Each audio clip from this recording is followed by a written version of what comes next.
Hello friends, तो आज हम लोग पढ़ रहे हैं क्लास 11 का miscellaneous exercise sequence and series का चैप्टर नंबर 9 है।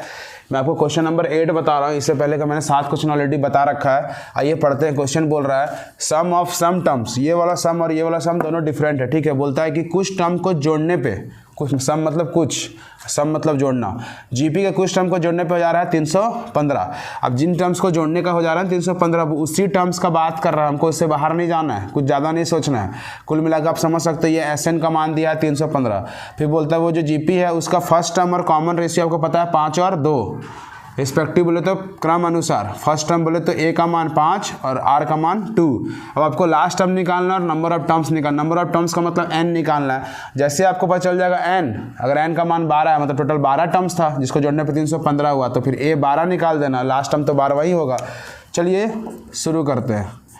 सबसे पहले दिया है गिवन, उसको लिख देते हैं। क्या दिया है गिवन देखो तो, फर्स्ट टर्म दिया है ना, ए कितना दिया है, यहाँ सीधा लिख रहा हूँ मैं, फर्स्ट टर्म 5 है और आर कितना है 2 है ना। इसके बाद एक और चीज़ गिवन है, क्या अकॉर्डिंग टू क्वेश्चन लिख सकते हो अगर मन है आपको तो। एसएन का मान दिया है ना 315, बस बना लेने का।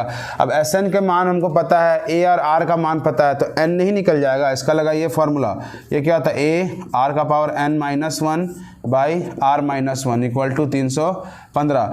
कभी कभी 1 माइनस आर का पावर एन होता है और 1 माइनस आर होता है। ऐसा कब होता है, जब आर का वैल्यू 1 से छोटा हो, यहाँ 1 से बड़ा है। अब ए का मान बैठाएंगे 5 या आर का मान 2 का पावर एन माइनस 1, नीचे में 2 माइनस 1 इक्वल टू 315 होगा ना।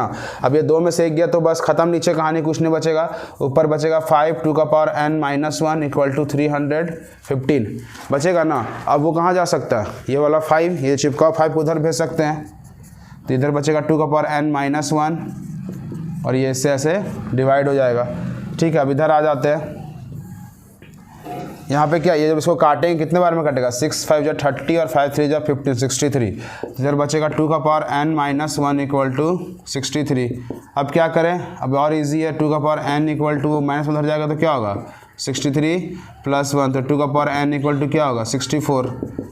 अब इसको हम 2 का पावर n के फॉर्म में लिखना होगा, तो ये 2 का किसका पावर है 64, 2 का पावर है कितने बार है पता है 6 बार में, 2 इंटू 2 इंटू 2 इंटू 2 ऐसे 6 बार करोगे तो आ जाएगा 64। दोनों का बेस सेम है तो पावर हो गया इक्वल, तो कितना आ गया n का मान 6, तो लिख सकते हैं so number of terms equal to 6 होगा ना।